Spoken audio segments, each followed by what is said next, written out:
গাঁজা, মদ, ইয়াবা দ্বিতীয় পর্বে আপনাদের সাথে থাকছি আমি কবিরহাট টেলিভিশন ও কবিরহাট অনলাইন নিউজের পরিচালক ও সম্পাদক সিনিয়র সাংবাদিক রেজাউল করিম হাওলাদার। সাদ্দাম মার্কেট তুষারধারা আবাসিক এলাকা গাঁজা, মদ, ইয়াবা এবং মানুষ ঠকানোর ব্যবসা শুরু করেছে। ব্যবসায়ীরা এবং কি প্লট এবং ফ্ল্যাট বেচাকেনা করে ক্রেতাদেরকে ঠকাচ্ছে। আগামী পর্বে ভিডিও সহ ক্রেতা এবং বিক্রেতার বক্তব্য তুলে ধরবো ইনশাল্লাহ। এখনও কিছু কারখানা আছে আবাসিক এলাকাতে, যেহেতু আবাসিক এলাকাতে কোনো কারখানা থাকতে পারবে না, এরপরও কারখানাগুলো আছে কেন জানি না। আমরা অবশ্যই ওইসব কারখানাতে যাব, কোনখান থেকে অনুমোদন এনে কারখানাগুলো চালাচ্ছে অবশ্যই জবাব দিতে হবে, ক্যামেরার সামনে নিয়ে আসবো ইনশাল্লাহ।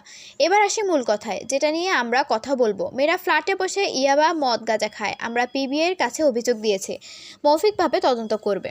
ডকুমেন্ট সহ দেওয়া হয়েছে কোন বাড়িতে কোন ফ্ল্যাটে। এবার ব্যবসায়ীদের কথায় আসি। বড় ব্যবসায়ীরা গরিব মানুষদেরকে কিভাবে ঠকাচ্ছে, কম ধরে কি নিয়ে এনে বেশি দামে বিক্রি করে, গায়ের রেট থেকে বেশি বিক্রি করে মাল স্টক করে রাখে।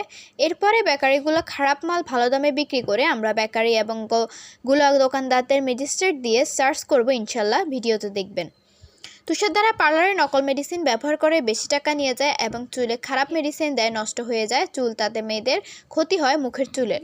প্রশাসনের দৃষ্টি আকর্ষণ করছি, তুষার যারা কল্যাণ সমিতির দৃষ্টি আকর্ষণ করছি। পঞ্চায়েত কমিটি ও যুব ফোরামের সহযোগিতা চাই। তুষারধারা থেকে অবহিত ব্যবসা, মানুষ ঠকানোর ব্যবসা তুলে দেওয়া হোক।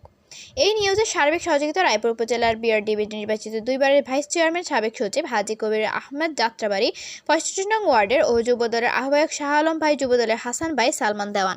তুষারধারা আবাসিক এলাকা বিএনপি সভাপতি ইলিয়াস খান, তুষারধারা যুব ফোরামের সভাপতি প্রিন্সিপাল পাভেল সাহেব, সাধারণ সম্পাদক Akramuzzaman, imperial school and college principal Asaduzzaman Merin, engineer Mufti Delwar Hossain, কবরস্থানের সভাপতি মুজিবুর রহমান। বিশেষ করে এলাকাবাসীর সহযোগিতা চাই।